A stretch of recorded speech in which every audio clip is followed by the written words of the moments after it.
So first offensive play of the game for us here. Let's go through it once. We'll come back and look at a little bit finer detail the second time. See, we trade two players to get to a balanced look.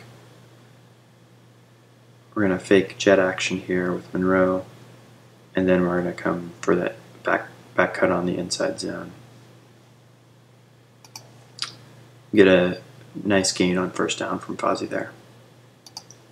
So there's a couple things I want to look at here. First is to look at how our motion plays with the defense and why we motion. So when we trade these two players to the other side of the formation here, one thing you notice is that Missouri did not adjust their defensive line techniques. That's because they want to control who they have playing the 1 technique and the 3 technique. The flip side of that is we'll be able to dictate matchups on the edge. We can gain leverage on edge players, or if they want to slide out to take away that leverage, they're going to create a larger bubble for us to run inside of them. So the other thing to notice here is alignment from Missouri. We're getting a too high coverage shell here, and that means we're facing 7 in the box. And that basically means we're at even numbers between our blockers and their defenders. And one thing, if you want to take away a positive from this game, is that we showed that when you play us even in the box, we're going to be able to run on you. So we're going to force defenses to commit extra players to the box to shut down our run game, and eventually that will mean good things in our passing game when we start executing at a higher level. So one other thing I wanted to look at here is, notice at the snap of the ball here, this defensive end is attacking a C gap. So why is he attacking that C gap? Because that's a big part of the reason why we get the edge here so easily. Well, it's because the primary threat here is the power O play. So he has to defend that C gap to take away the power O. And notice that the inside zone blocking here looks very much like down blocks on the power O would look. So he's fighting inside to take the C, and then the process basically takes himself out of the play.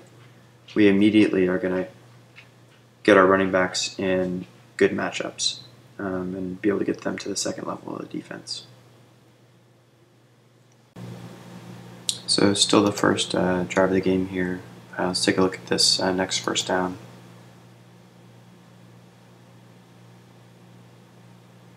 You can see we end up having to essentially throw it away.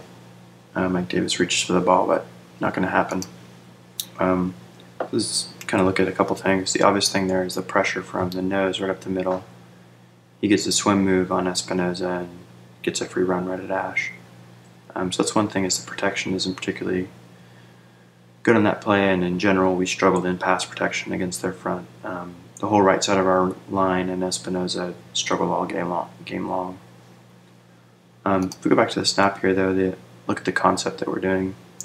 One thing to notice is that Missouri here has 8 in the box, and the reason for that is that we have Pullman in the game at tight end.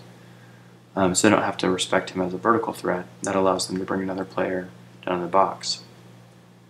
They're essentially looking at a 3 deep coverage from Missouri. There's another safety back here you can't see pictured. So against that coverage, we're going to try to work the flats, and that's the concept of this play. So we're faking a draw play here, and that's designed to try to hold these linebackers, create some hesitation, and then that essentially creates one-on-one matchups on the outside. Against those one-on-ones, we're just going to simply run hitches.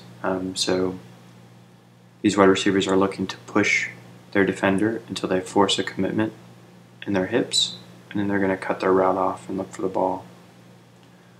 And that gets in, there were obviously some issues in this game, and in general with our passing game.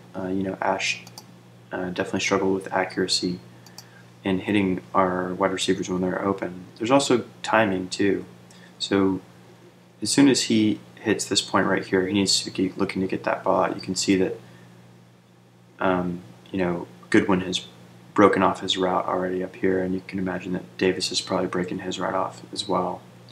You can see this flat defender is on his way out. So if that ball gets out right now, can probably pick up about 8 or 9 yards and then have the potential to maybe break more. But this hesitation, that space is not going to be there for long when you run a hitch like that. So that hesitation, and then also not being able to step into the throw, are what lead that play to not really having a chance to succeed. So second drive of the game now. See, we use motion again. So we go with the bunch package. Essentially actually a blocking package for us. We run the flex outside zone here. And that's where Fozzie gets injured on that play. But just look at the blocking and talk about it a little bit here.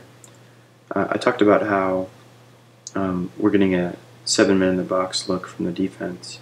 And then, against this look, now we've got this corner on the outside who we can essentially easily block out of the play. But we go into this bunch look, we gain a numbers advantage in the box because this is a blocking package for us. We've got Grant, Anye, and CJ in this bunch, clearly a blocking package. But because of the vertical threat that Grant presents to the defense, we're still getting a too high look from Missouri. If you notice the blocking on this, we get a nice pin there from Hopkins. Then we miss the pin from Grant. And so the defensive end's able to get outside. Fozzie does a great job of reading this play and trying to make this vertical cut. That's where he injures himself on that cut. But that's exactly the right read you want in that situation, is to cut upfield. Obviously a huge loss for us in terms of losing Fozzie. There's no doubt he is the most important player to our offense. I have a lot of faith in the offensive coaching staff that we've assembled. I'm obviously a big fan of what they're doing, but we definitely have our work cut out for us after losing him and with having our other top two running backs with nagging injuries. It's a little bit later in that drive after the big pass to Goodwin. See the first appearance of the power O on a first down. Hills bounces that outside and finds a little bit of a running lane. Watch the blocking on this. See again, their defensive end is shooting the C gap. Pullman does a nice job of getting a hold of him and sealing him inside. Not the best pull from Walters here. He gets kind of tripped up as he's coming around the edge.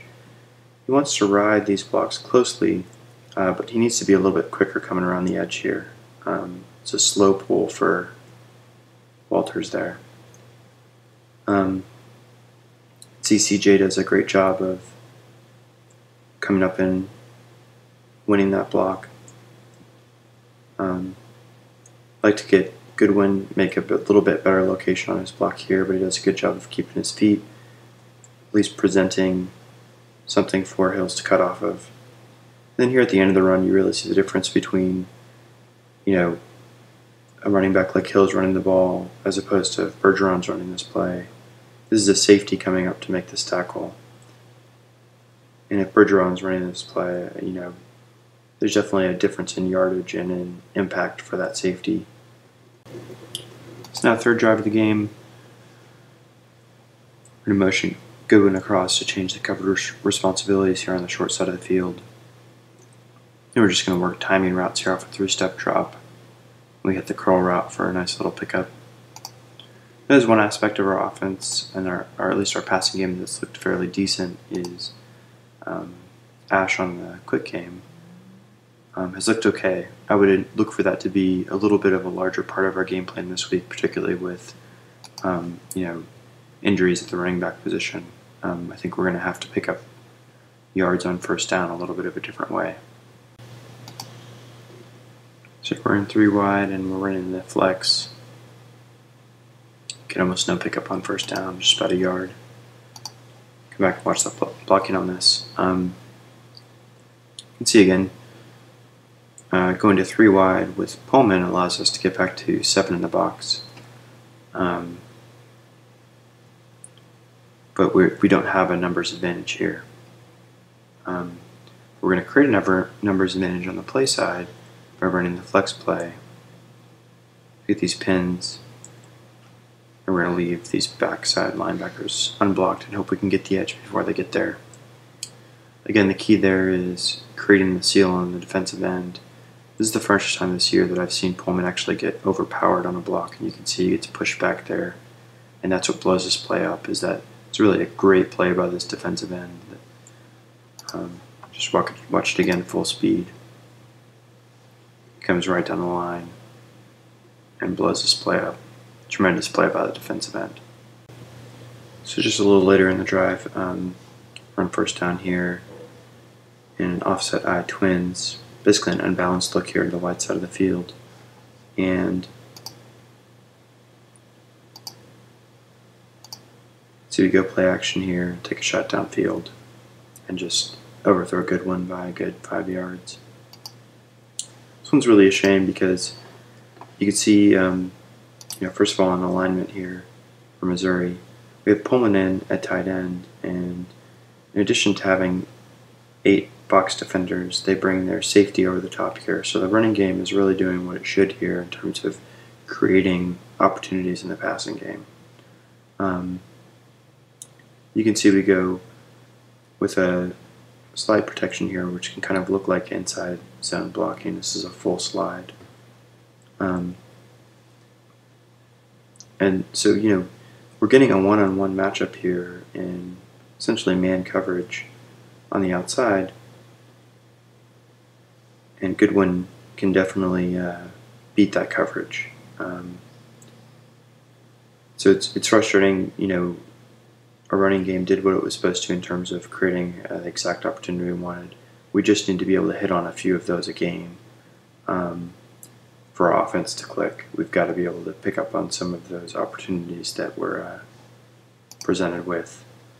You can see great concept here in terms of working the wheel route outside of this vertical route from Davis, and plenty of green to work with here.